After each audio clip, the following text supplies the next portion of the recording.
Salutare, oameni buni, și bine v-am găsit! Oameni buni, vreau să vă spun că am venit din nou la Mănăstirea Pisiota. De ce am venit eu la Mănăstirea Pisiota? Pentru că am zis să vin să cumpăr din nou icoana făcătoare de minuni, pentru că o abonată de-a noastră se numește Petruța Calotă. Vreau să-i mulțumesc pe această cale, este o doamnă super de nota 10 și mă susține de fiecare dată, cât un comentariu, și vreau să-i mulțumesc. Are copilașul bolnav și am decis să vin să-i cumpăr o icoană și să-i o trimit. Vreau să vă spun că nu știe de această surpriză, mă urmărește și o să vadă, așa că am nevoie să interacționăm și să vedem cum facem ca această icoană să ajungă la dumneavoastră. O voi lua și o voi atinge de toate icoanele din mănăstire, pe lângă că este deja sfințită. Și acum vă întrebați ce fac cu acest borcan de salcâm. Avem aici o măicuță, are vârsta de 85 de ani și vreau să îl fac cadou. Haideți și voi să vedeți despre ce este vorba și vreau să vă spun că v-am întrebat cu drag și așa o voi face. Cine dorește să-i aprind, având în vedere că eu aprind unde merg eu la fiecare mănăstire, aprind cât o lumânare, v-am întrebat și pe voi dacă doriți să vă aprind și vouă cât o lumânare. Și astăzi chiar am câteva persoane care au dorit și care doresc să le aprind cât o lumânare. Haideți să vedem despre ce este vorba.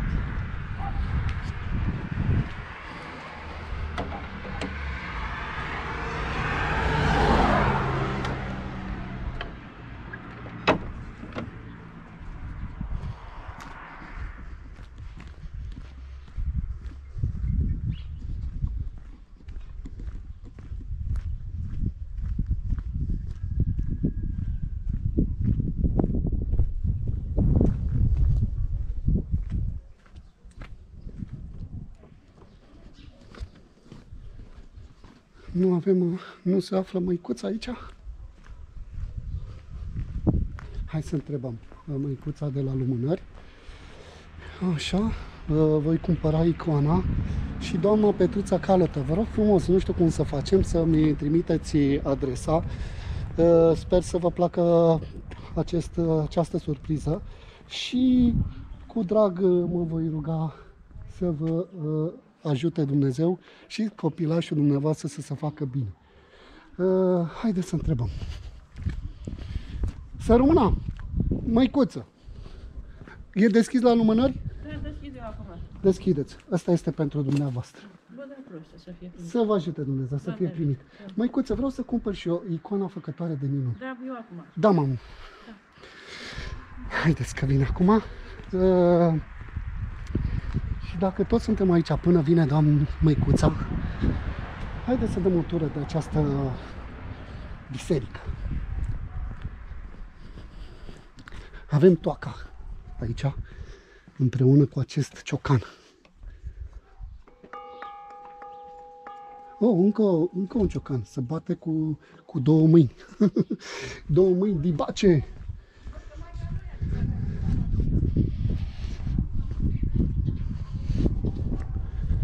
Da. Vreau să vă spun că este o mănăstire la 60 de kilometri distanță de București și exact ce v-am spus, este a doua oară când vin la această mănăstire și știți foarte bine că dacă vă place un lucru, doriți să mai vizitați încă o dată acel, cum să zice, nu lucru, această zonă. Ia uitați, bă, ce păsări sunt astea micuțe așa? Spuneți și mie, oameni buni, eu nu am trăit la țară, așa că, ia uziți, ce frumos, ce gingași, spuneți-mi și mie, ce păsări sunt astea așa micuțe? Ia spuneți și mie, că nu înțeleg, uite și asta, găini. Uite, ăla vrea să cânte, să strige cu curiguș și nu are forță. Aceste găini, pitice, cum să numesc? Ajutați-mă și pe mine. luminați-mă, pentru că nu știu. Nu știu. Bă, trezește-te. Nu vă speriați. Nu vă speriați. Da, nu vă speriați. Ia, dacă bag aici, mă prinde. Da. Oameni buni, dacă tu și tu te uiți, apasă un bun și tu butonașul de like și dă-mi un coment și abonează-te la canalul meu de YouTube, Clanul PTM. Îți mulțumesc din tot sufletul pentru bunătate și pentru generozitate. Și un coment. Cine mai vrea să-i mai aprind lumânare, o fac cu drag, oameni buni. Nu mă costă, pentru mine, nu mă costă absolut nimic și îmi face plăcere să comunic cu tine și cu tine. Și haideți să ne dăm aici, în leagă, în balansoar, ce ăsta?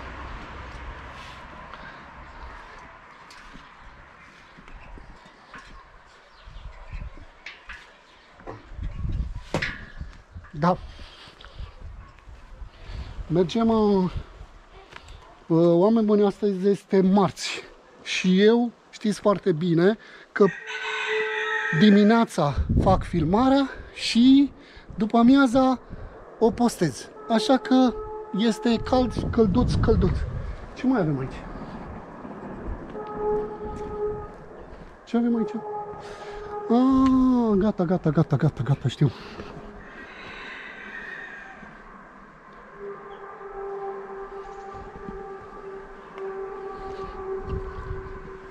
Acolo e un altar.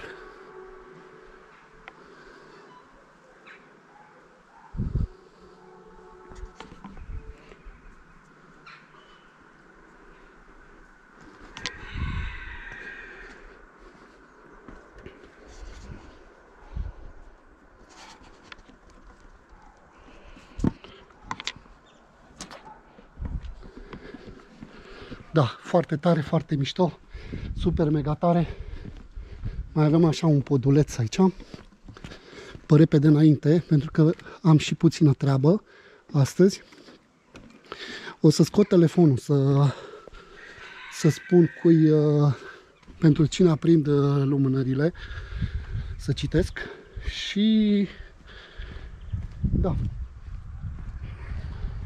voi cumpăra icoana și voi merge cu ea în biserică și o voi atinge de toate icoanele.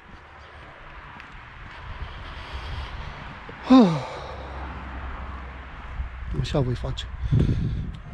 Cei din București, cei care mă urmăresc din București, veniți, oameni buni, veniți că vă așteptăm aici.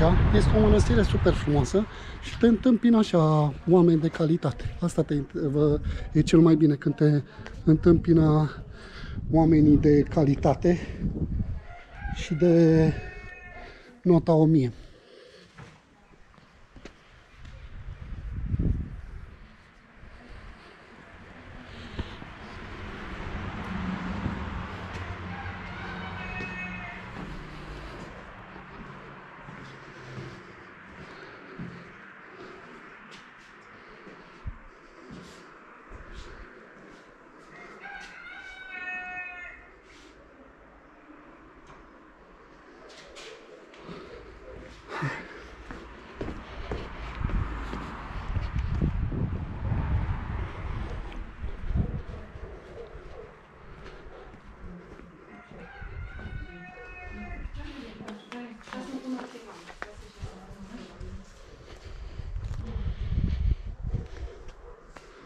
Așteptăm că mai e cineva înăuntru.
Se poate, da? Da, Mamă. așa merge. Vreau și eu icoana făcătoare de minuni.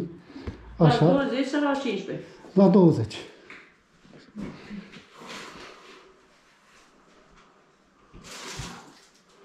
Poate venit săptămâna trecută. Am venit săptămâna trecută și pentru bunătatea dumneavoastră, că știți să vorbiți, am decis, eu sunt YouTuber și o Cu cine? doamnă, V-ați decis cu cine? am decis să mai revin încă o dată și să cumpăr această icoană și să merg cu ea în mănăstire și să o dau la o doamnă care copilașul dânsei este bolnavior. Eu sunt YouTuber și este o surpriză. Nu știe. Puteți să-i ziceți ceva pentru copilaș? Maica Domnului să-l facă bine și să bucure de el. Să rămână, mamă. O surpriză frumoasă. Da. Așa, dați-mi și mie asta și dați-mi și 16 lumânări. De unde sunteți? Din București. Așa, mai am Da, mamă, da, micuța mea frumoasă.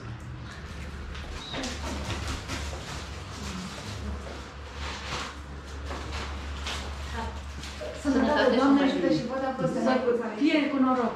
Să vă se aduce Maica Domnului tot ce dorești. Sănătate de Doamne ajută, mamă, Doamne ajută. Așa. 5, 10, 15, 15, 16. așa. 16. Da, 16. Da, mamă. Da. Bine, 18, 16, Deci avem 20, mamă. 20. Și cu 16, 36. Da. Hai, pune 36, da? De lei. Maica Domnului să vă ajute. Să vă ajute Dumnezeu Și și să vă facă bine. vreți să vă dau un leu, așa? Da, așa, lasă, numai dacă... Aveți? Că trebuie să dai eu cât... Deci face 36 și trebuie să-mi dați 14 lei. De-aia zic, vă dau eu așa și îmi dați 15 lei. Da, bine. Atât. Așa, măicuță. Mulțumesc, să rămână. Să trăiești, să fii. Te ajută Dumnezeu. Și Maica nu să vă ajute, să-i ajute și copilașilor. Așa este. Și mama ei să se bucure de el. Să dea Dumnezeu, mamă. Să fie să închine la Maica Domnului. Să se închină la Maica Domnului. E făcătoare de minuni. E făcătoare de minuni. Da, mă. Bun. Deci, oameni buni, mergem aici. Sper să avem chibrit, că data trecută nu am avut chibrit. Și o să pun aici. Și o să scot telefonul ca să știu pentru cine aprind lumânarea. Așa.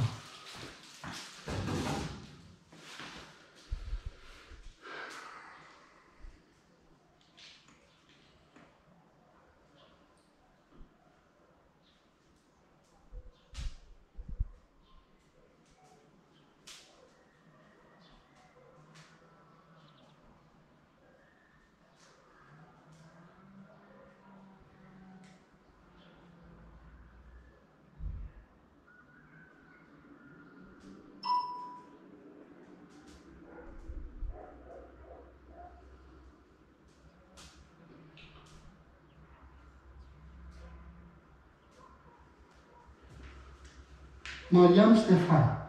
Salut, om bun, dacă vrei să aprinzi o lumânare și pentru mine și pentru familia mea. Cu drag, Marian Ștefan.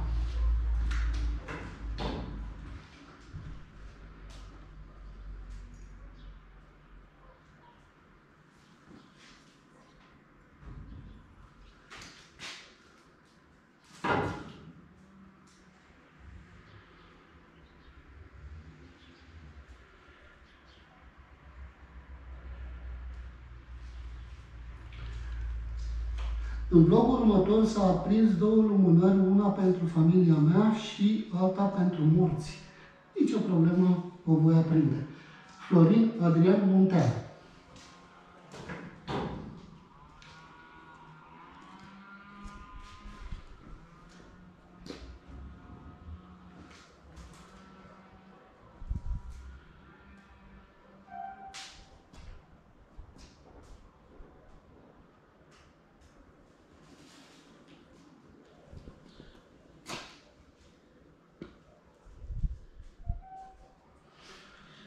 face? Pentru doamna Calotă, Petruța, aprind o lumânare.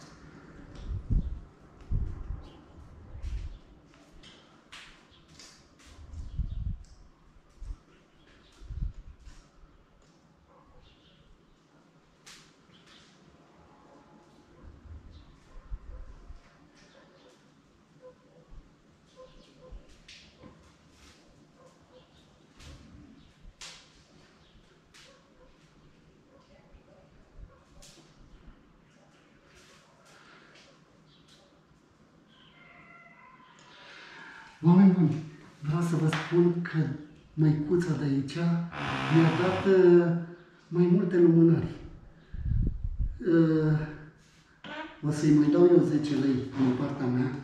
Mi-a dat mai multe. Eu am cerut 16 și cred că mi-a dat undeva la 2, 4, 6, 8, 10, 12, 13,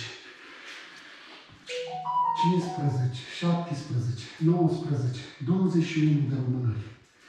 Bun. O să le aprind pe toate.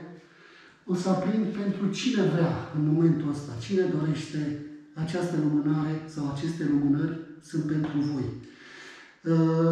Pentru că și voi sunteți alături de mine, și voi sunteți alături de mine, și voi sunteți alături de mine. Vă iubesc, oameni buni, și vă mulțumesc pentru susținerea de care dați dovadă. Iar doamna Petruța Calotă, vă rog frumos să-mi trimiteți adresa pentru a vă trimite această icoană și să dea Dumnezeu ca copilașul dumneavoastră să se facă bine. Vă iubesc!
Mai bun, scuzați-mi spatele.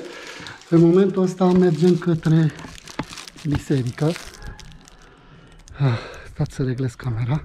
Mergem către biserică să ne rugăm și să atingem această icoană de celelalte icoane și să o trecem prin biserică, chiar dacă ea este sfințită. Și pe urmă mă voi întoarce să-i dau măicuței 10 lei pentru că mi-a dat foarte multe lumânări în plus. Așa.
Să rămână. Doamne ajută.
Haideți să dăm cei 10 lei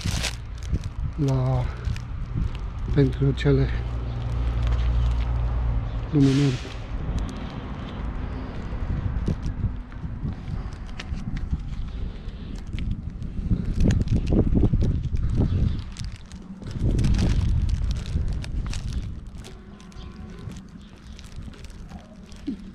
Să le dăm.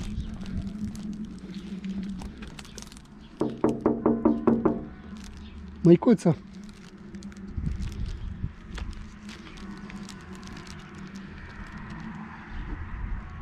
Măicuță!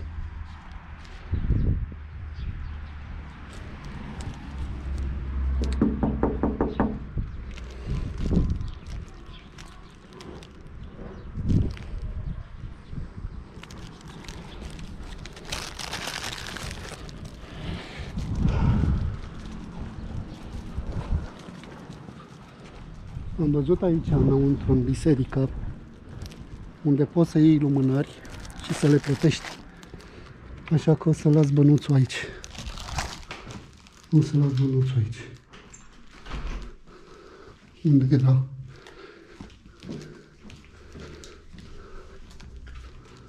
Unde era? Aici. Și las bănuțul aici. Așa.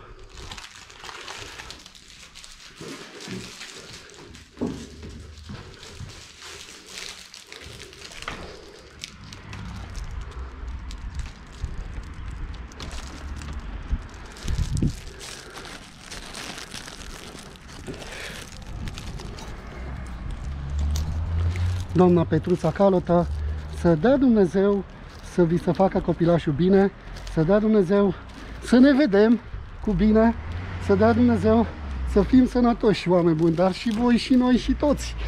Este foarte important. Așa, dacă vreți să mai aprind lumânări, vă rog din suflet, scrieți-mi și o voi face cu drag, oameni buni. Pentru că, având în vedere că am plecat pe acest drum împreună cu voi, oameni buni, îmi doresc din tot sufletul să fim o comunitate unită și să fim sănătoși. Asta este cel mai important. Îmi doresc din tot sufletul să fim sănătoși. Oameni buni, eu am trecut printr-o problemă gravă de sănătate. Oamenii n-au știut, doctorii n-au știut ce am. Mi-au făcut toate investigațiile, RMN, tot.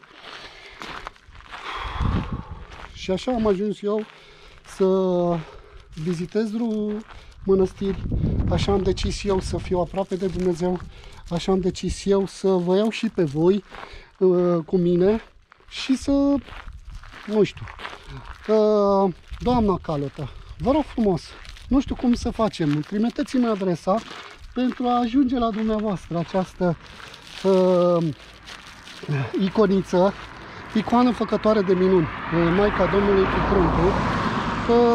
Îmi face plăcere și vă mulțumesc din suflet, măicuță, că mă sprijiniți și sunteți alături de mine. Vreau să vă spun că această doamnă, nu știu, prin faptul că îmi scrie, prin faptul că parcă vorbește cu mine și se află lângă mine, m-a decis să iau această hotărâre, spunându-mi că copilașul dânsei se simte foarte rău și să mă rog și pentru el și să aprind o lumânare. Pe lângă că am aprins lumânare, vreau să-i trimit și această icoană. Vă iubesc, oameni buni! Încă o dată vă mulțumesc dacă ați apăsat butonașul de like, dacă v-ați abonat la canalul meu de YouTube, Clanul PTM. Îmi doresc ca până la sfârșitul anului să ajung și eu la 1500 de abonați, 2000, dacă se poate. Sunteți niște oameni minunați. Vă salut cu respect. Ceau! Pa, pa, pa, pa, pa, pa, pa, oameni, vă iubesc!